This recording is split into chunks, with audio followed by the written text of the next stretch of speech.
जी, शुक्राना गुरुजी। गुरुजी की प्यारी प्यारी संगत जी को जय गुरुजी। संगत जी, आपने पिछले वीडियो में सुना था भगवान शिव और माता पार्वती का विवाह तथा रति द्वारा भगवान शिव से कामदेव को पुनः जीवन प्रदान करने की विनती।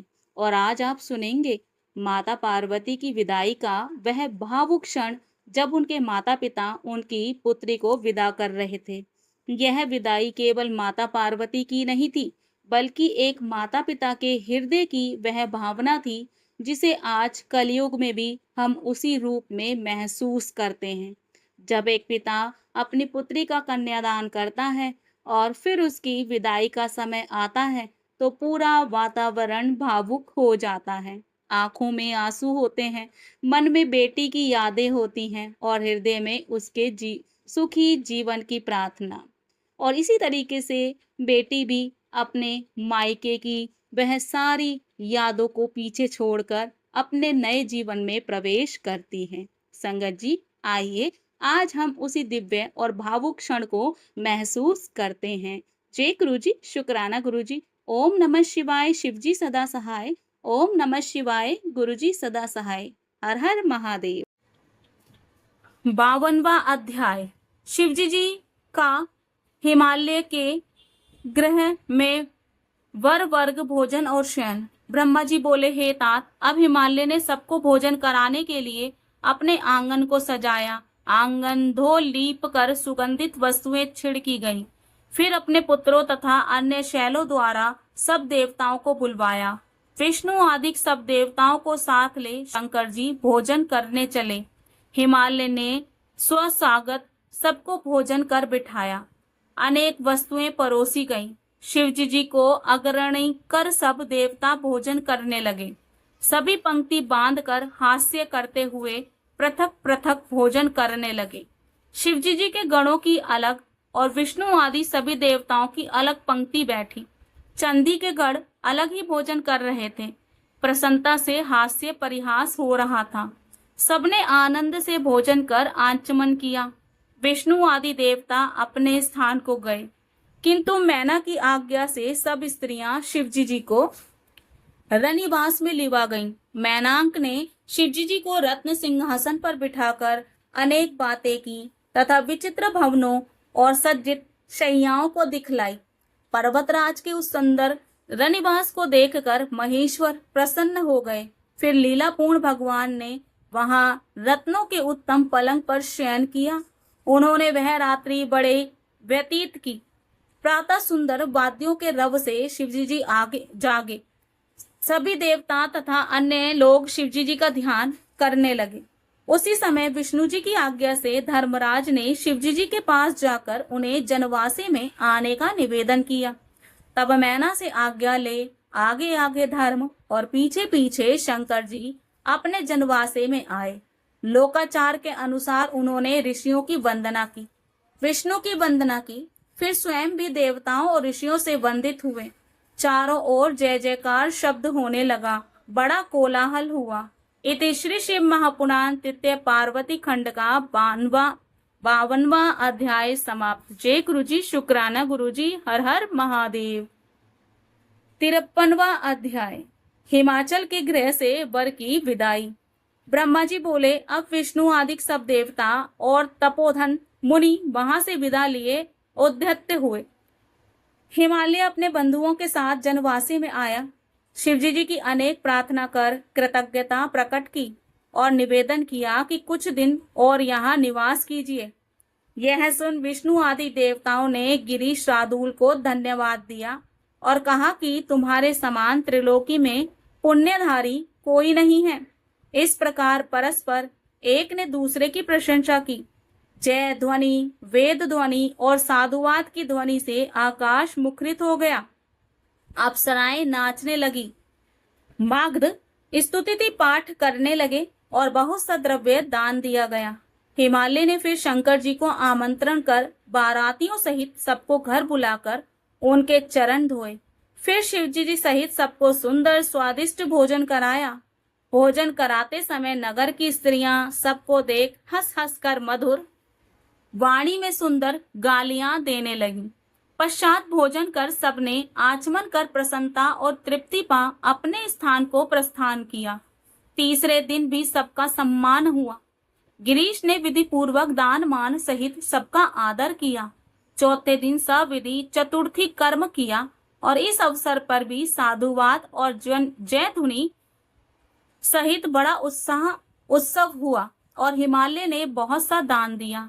पांचवें दिन सबने फिर चलने का प्रस्ताव भेजा, परंतु हिमालय ने आग्रह रोका और कुछ दिन तक शिवजी जी सहित सब देवता वहीं टिके रहे।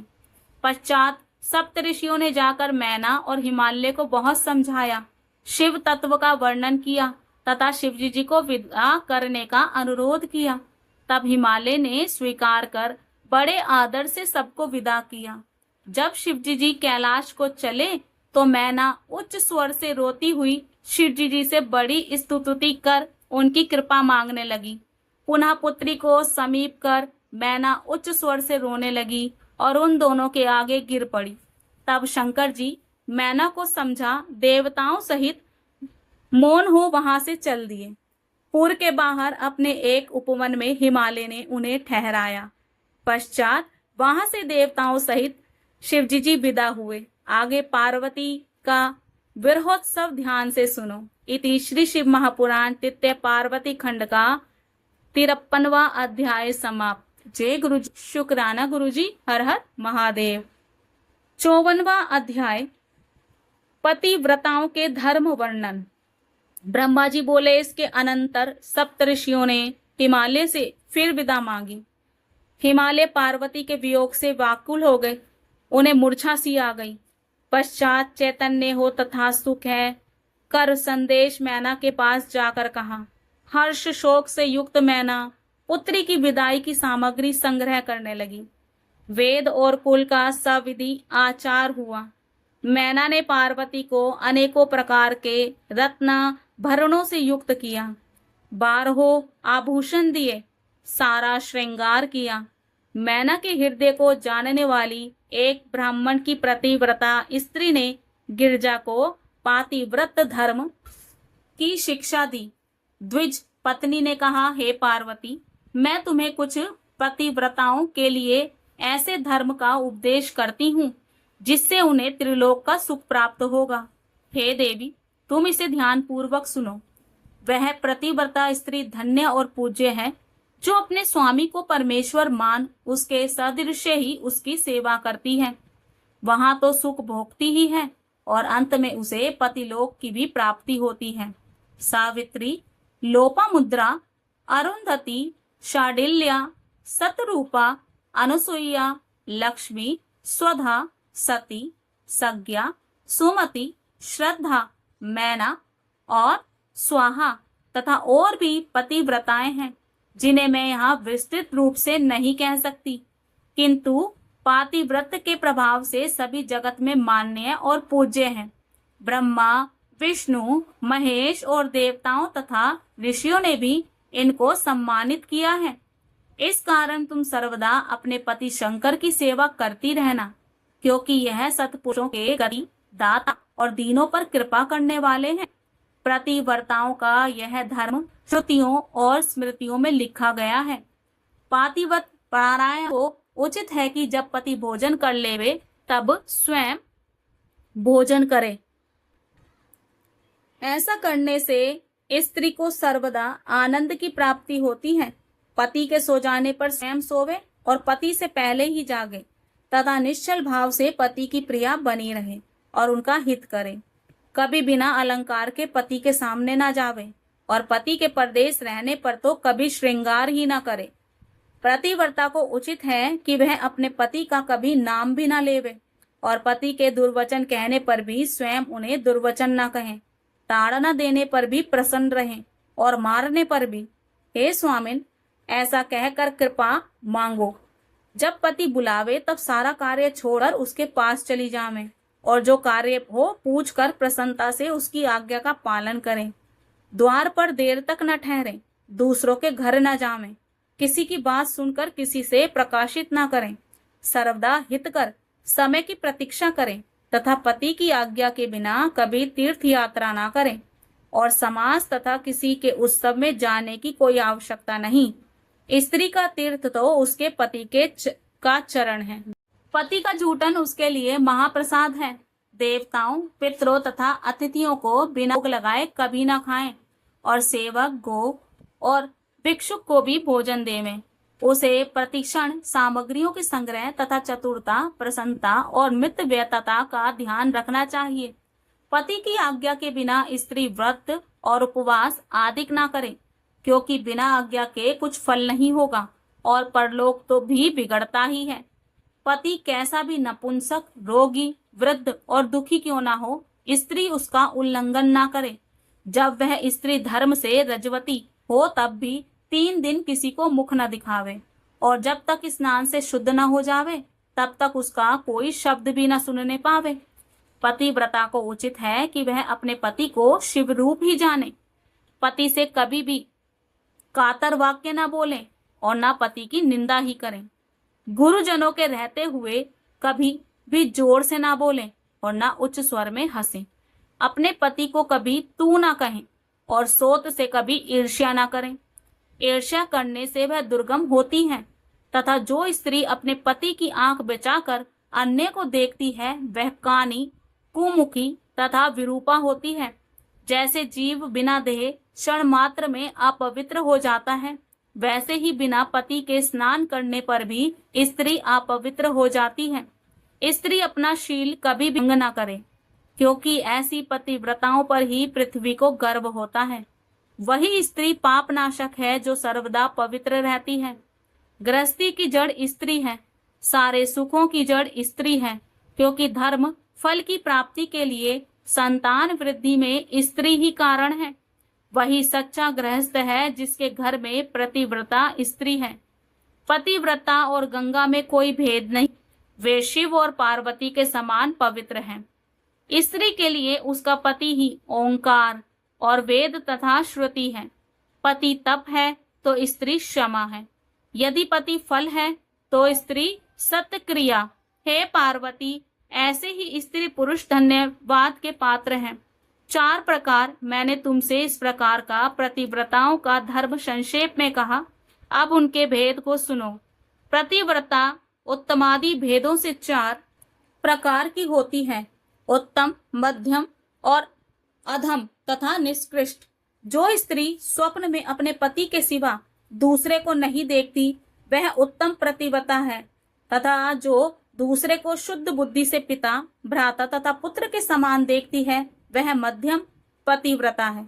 जो अपना धर्म विचार कर व्यभिचार नहीं करती और चरित्रवान है वह निष्कृष्ट पतिव्रता है, तथा जो अपने कुल के भय से व्यभिचार से बची रहती है वह अति निष्कृष्ट पतिव्रता है। हे शिवे, यह 4 प्रकार की पतिव्रताएं पाप को हरण करने वाली तथा लोक परलोक में मुदित रहने वाली हैं। हे शिवे, ऐसा जानकर स्त्री नित्य पति की सेवा करे। हे शैलपुत्री, ऐसा करने से तुम्हारे सभी मनोरथ पूर्ण होंगे। हे देवी, मैं तुमसे अधिक क्या कहूँ, क्योंकि तुम तो जगत की माता महेशी हो और साक्षात शिवजी जी तुम्हारे पति हैं। तुम्हारा तो नाम सुनते ही स्त्रियां पतिव्रता होंगी। हे कल्याणी, जगत के आधार के लिए ही मैंने यह उपदेश दिया है। ब्राह्मणी कहती है ऐसा, ब्रह्मा जी कहते हैं ऐसा कहकर जब पार्वती को प्रणाम कर वह ब्राह्मण स्त्री चुप हो गई तो शंकर प्रिया पार्वती को बड़ा आनंद प्राप्त हुआ।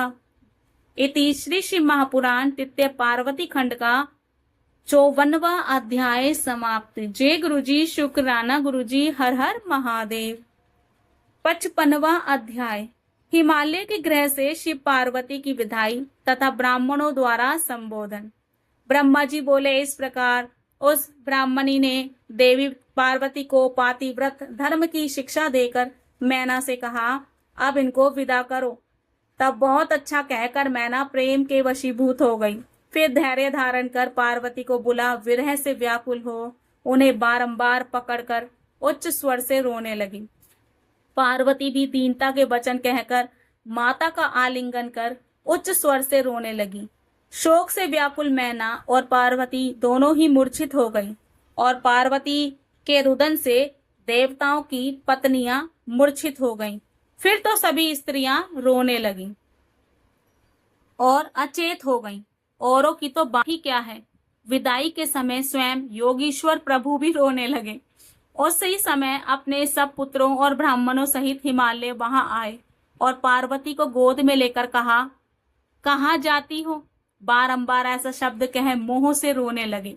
तब उनको इसी प्रकार अधीर हो रोते देखकर बहुत से ब्राह्मणों सहित उनके परम ज्ञानी पुरोहित ने आकर कृपा पूर्वक आध्यात्म का उपदेश देना आरंभ किया और बहुत समझाया।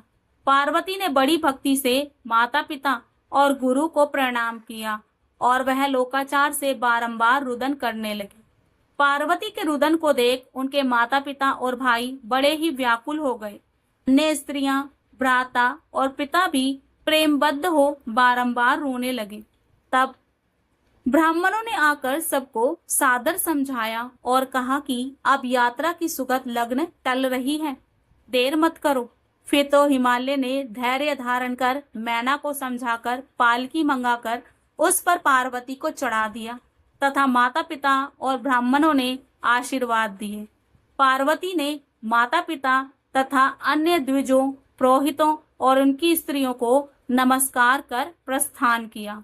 प्रेमवश हिमालय बहुत दूर तक साथ साथ चले और वहां तक चले गए जहां सब देवता ठहरे थे। पश्चात पार्वती सहित शिवजी जी अपने स्थान में आए और लोकाचार दिखाते हुए उन्होंने अनेक वस्तुओं का पहाड़ सजा विष्णु आदि सब देवताओं को भोजन कराया। भोजन कर सब देवताओं ने शिवजी जी की स्तुति कर उनकी परिक्रमा कर तथा विवाह की बड़ी प्रशंसा की और पुनः सब अपने अपने स्थान को गए। फिर मुझे और ब्रह्मा जी को विष्णु जी ने स्वयं प्रणाम किया और मैंने आशीर्वाद दिए।